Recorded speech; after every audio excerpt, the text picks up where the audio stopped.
Today, we're jumping into a pretty massive and I think much needed regulatory update, the revision of the ICH E2D guideline. It's now E2DR1, covering post-approval safety data management. It really is much needed. The original was from 2003, and it just wasn't built for, modern pharmacovigilance. Not at all. Exactly. I mean, think about it. Patient support programs, market research, social media everywhere. These are huge sources of safety data now, and the rules were just inconsistent. And ambiguous. So our mission today is to really give you the practical, on-the-ground roadmap for what marketing authorization holders, or MAHs, need to be doing before this goes live. Right, because that ambiguity led to, well, chaos.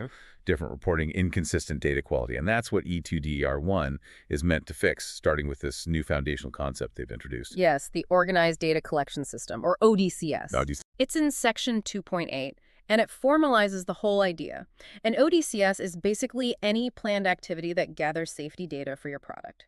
And crucially, this now explicitly includes patient support programs and market research programs. They're not just off to the side anymore. Okay, so that sounds like a huge organizational shift. If I'm running an MRP and it's suddenly an ODCS, what does that actually mean for my team? It means more process and more documentation. To run an ODCS, you now have to formally document 5 key things. That's things. The objectives, where the data is from, what data you're collecting, how you'll review it, and this is the big one, your process for managing any adverse events you find. So it forces that PV oversight to be built in from the very beginning. Exactly. It's a huge win for data quality. And this formal approach, it also applies to the digital world, right? The old internet section is gone. It is. It's been replaced by digital platform in Section 2.7. And the rules are so much clearer. MAHs now have to regularly screen digital platforms that are, and this is the key phrase, under their responsibility. Okay, so sponsored social media pages, patient portals I own, things like that. Yep. But what about everything else? Am I now on the hook for monitoring every random health forum on the internet? No. Absolutely not. There is no general obligation to screen external platforms. Yep. The only exception is if you are accessing those external sites as part of a formal ODCS. So if you're running a specific planned social media listening project, then any reports from that are considered solicited. And that distinction, solicited versus spontaneous, that's the real key to the next major change, isn't it? It's the whole ballgame, because this is where the new structure has to align with the electronic reporting standard, ICH E2D R3. Right. For signal detection to work, all this new data needs to be flagged correctly from the start. Precisely. And to do that, E2D R3 has updated the C.5.4 data element. That's the one that specifies the source type. It is. And we now have 3 crucial new values. One for patient support program, one for market research program, and one for an ODCS sourcing data from a digital platform. So what's the operational impact when my team starts using one of those new codes? This is what's so fascinating. When you code an ICSR with one of those values, you're essentially classifying it as a report from study. And that means you are now forced to include a causality assessment. Okay, so why is forcing that assessment so important? What was the risk before? Well, before, these reports could end up in a sort of regulatory gray area. Sometimes they were treated like spontaneous reports where causality is just kind of implied. That'll get fuzzy. Very fuzzy. Now, if an MAH reports an AE from a PSP, they have to take a formal position on whether the drug caused the event. It turns a potential rumor into a high-quality piece of evidence. So when it's all said and done, E2DR1 provides that harmonized framework we needed to handle all this new digital and patient-centric data. That's the goal. And for everyone in implementation roles, just a heads up, practical training materials and coding examples should be out in late 2025. And the timeline. While ICH adopts it earlier, the European Union implementation date is set for March 18, 2026. Okay, so here's a final thought to leave you with.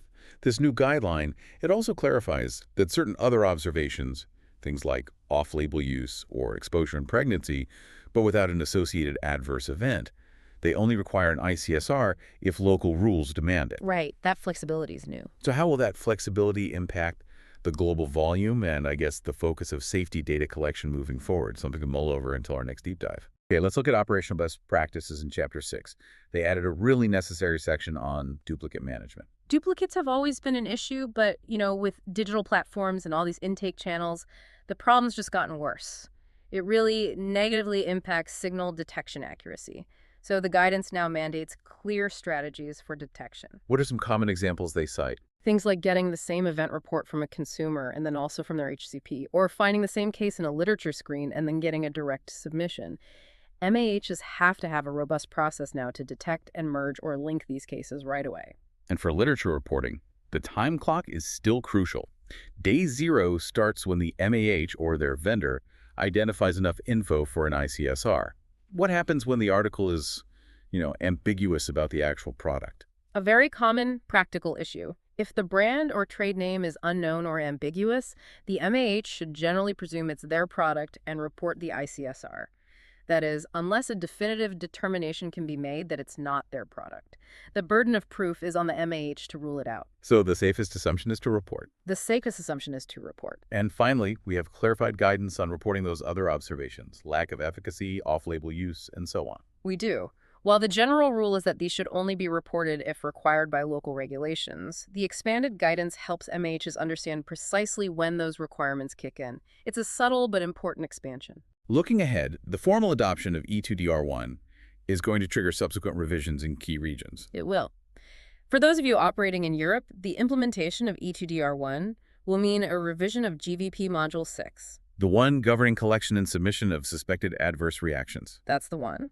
And the anticipated date for E2DR1 to come into force in the EU is March 18th, 2026. So that gives PHV teams a clear deadline for finalizing their systems and SOP validation. It does. And to summarize, this isn't just some administrative update. It's a massive modernization effort. It's driven by the reality of decentralized data and real-world evidence.